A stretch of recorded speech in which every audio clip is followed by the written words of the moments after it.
Yo, what up guys, I'm Sammy and welcome back to the Soul Brothers channel.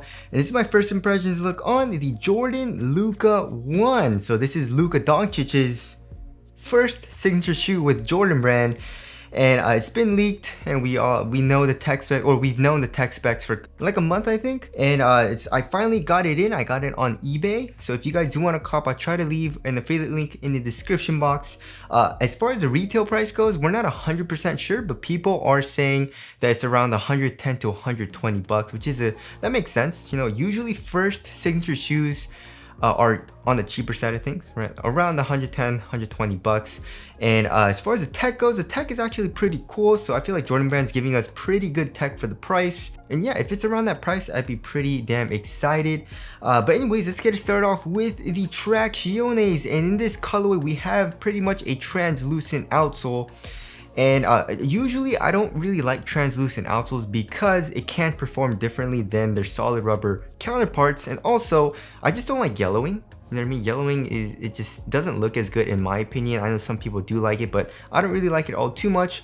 But as of recently, translucent outsoles have been performing better than solid rubber outsoles, which is really weird. Like for example, in the MB1, with the translucent outsole, like the mids that I've been trying out have really good bites, but I've been playing in the MB1 low, which has a solid white rubber outsole, and that traction hasn't been like biting as hard, and it's just not that good. I'm not really enjoying playing in that. Of course, it can all break in. I only played it a couple times, but we'll have to see on that. But anyways, in this color, we have a fully translucent outsole, and as far as the pattern goes, it's a pretty interesting pattern, and it's kind of like a triangle, and it ripples out. And also kind of follows this ISO plate, which we'll get into. And then here in the middle of the outsole, there is a cutout, and we can see the Formula 23 foam and ISO plate through it. And then here in the heel, we have some more lines, right? So as far as the bite goes, on my wood floors, it seems freaking amazing. And it's just a really sticky rubber, right?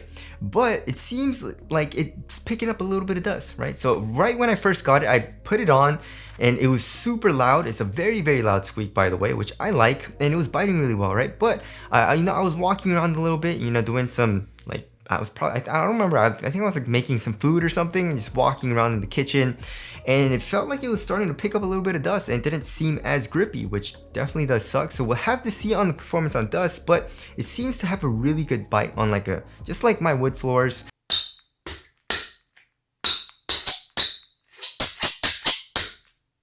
And as far as the durability goes, durability feels like it's gonna be pretty damn good. The rubber is actually very hard, and the grooves seem pretty deep as well.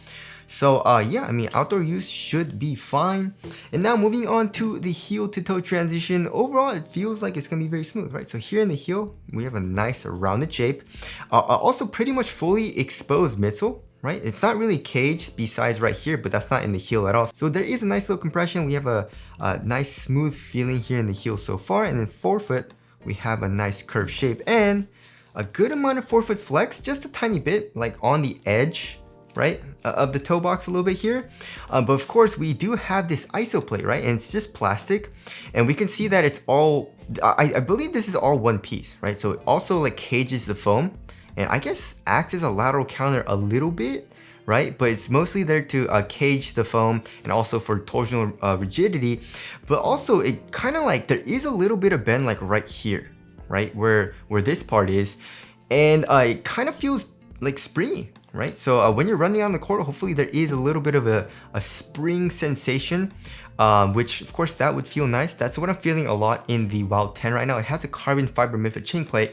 And carbon fiber usually doesn't bend that much, but in the Wild 10 it actually bends a little bit, and it has a really nice springy sensation when you're running on the court. So hopefully it'll feel pretty similar here in the Luka 1s.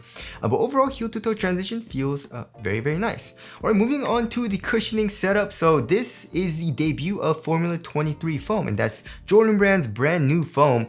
That they're using it in the Jordan 37 as well, so you would think that it's like a premium foam, but also they're using it in the Luka 1, which is kind of like a cheaper shoe. So I don't really know where they're targeting the foam. You know what I mean? Like Nike has like Cushlon and like Phylon, you know, for their cheaper shoes, and then they use like React for their more expensive shoes, right?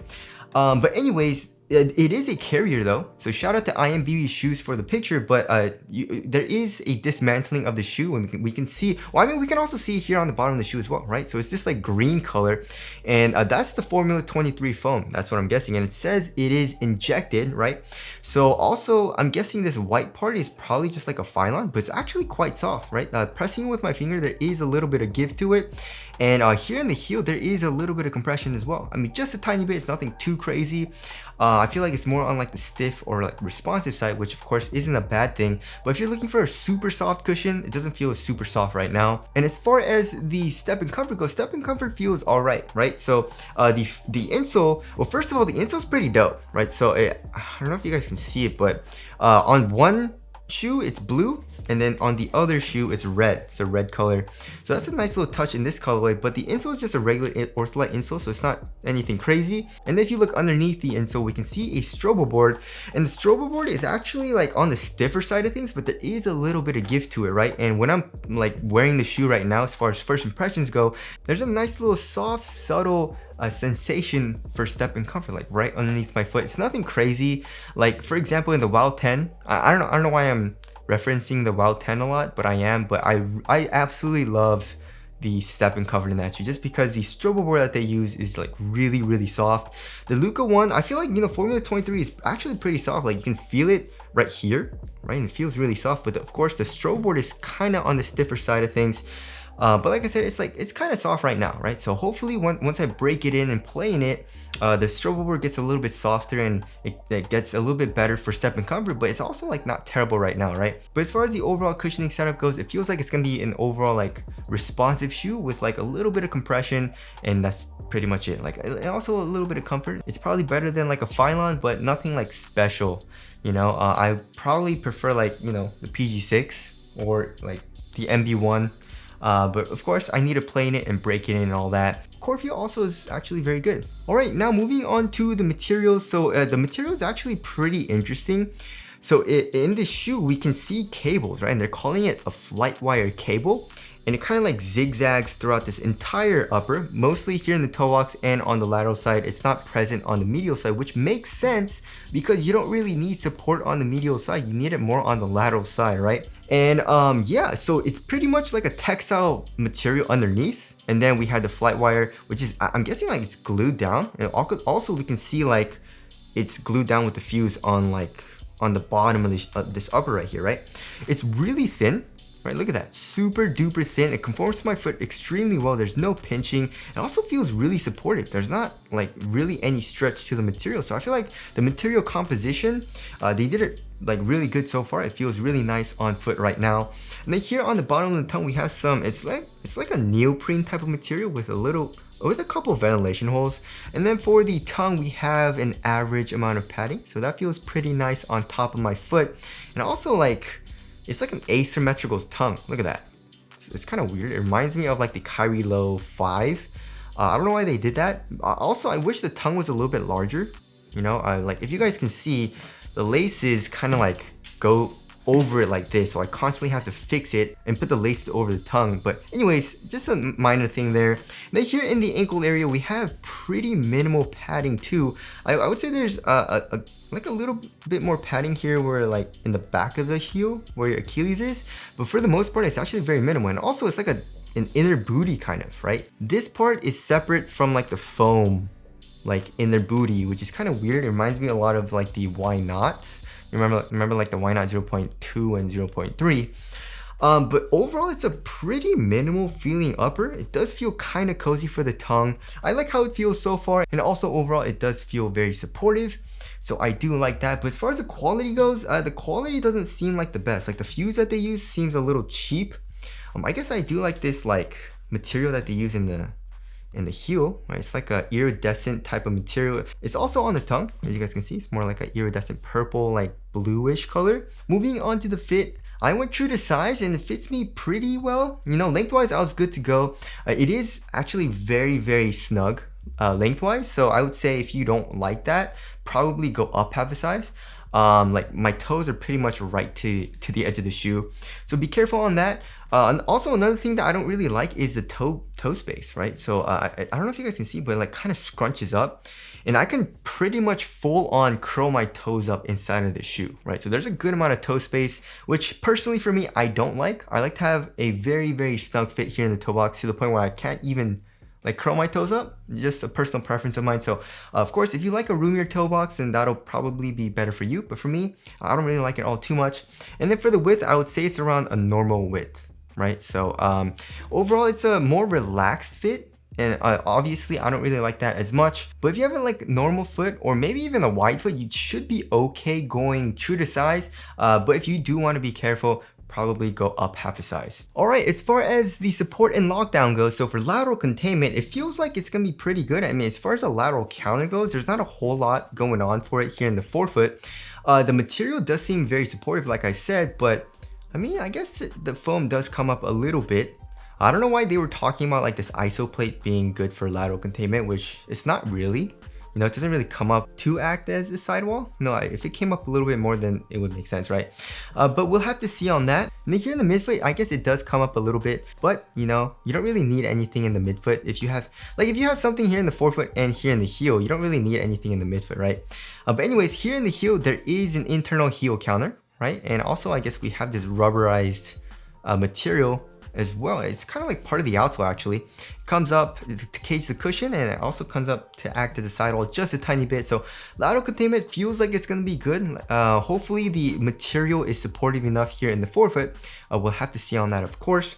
And for lateral stability, it's not a crazy outrigger, but the midsole does come out and does protrude out here on the lateral side here in the forefoot. So lateral stability feels like it's going to be pretty good. So moving on to the weight, this shoe feels like, I'm guessing like around average. I'm guessing like 11-12 ounces maybe. Okay, so 12.2 ounces. Let's check the other pair. 11.96 ounces. Whoa. I mean, that 0.2 ounces isn't that big of a difference. Yeah, so anyways, yeah, around 12.1 ounces. That's a little bit lighter than average. The average weight of my shoes is around 12.5 ounces, right? So yeah, I mean, this shoe feels really minimal. Like I said, this material feels really minimal. The foam, I'm guessing Formula 23 is probably more on like the lighter density foam, but the Phylon and also like this rubber, I don't really know why they added this. I don't know why you would add this here in the midfoot. It just adds more weight to the shoe, you know what I mean? Like, as far as weight goes in shoes, the overall weight of a shoe is mostly midsole and the outsole, right? And rubber's pretty damn heavy. And this doesn't really do anything to cage. Like, you don't really need to cage the middle or like the midfoot for the foam, especially on the medial side. So I think that just adds weight, and that's kind of unnecessary. But like I said, it's still like not heavy, and I feel like it's gonna be a really responsive shoe. Cushion feels responsive, support feels pretty damn good, and traction feels really good, but we'll have to see on dust. So I'm liking how the shoe feels on foot so far. As far as the aesthetics go, I like it. It's not amazing, like I don't love the design, but when I got it in hand, I was like, yo, this is actually not that bad, you know? And on foot, it also looks pretty good. It definitely grew me a lot. Like when I saw it in pictures, I was like, I don't know, but I got it in hand and I definitely like it a lot better. So tell us what you guys think of the aesthetics down in the comment section below. So wrapping things up, the Luka 1, the first impressions, my first impressions are pretty good. I'm not really blown away by the shoe right now. Like the cushion I thought was gonna be a lot nicer, but of course that can all break in. And also I'm not a huge fan of the fit, which definitely does suck, but my overall first impressions are looking pretty damn good. So anyways, that about wraps it up for my first impressions of the Jordan Luka 1. Again, if you guys do want to cop, I'll try to leave a link in the description box, but that's it. Thank you guys for watching, and I'll see you guys in the next one.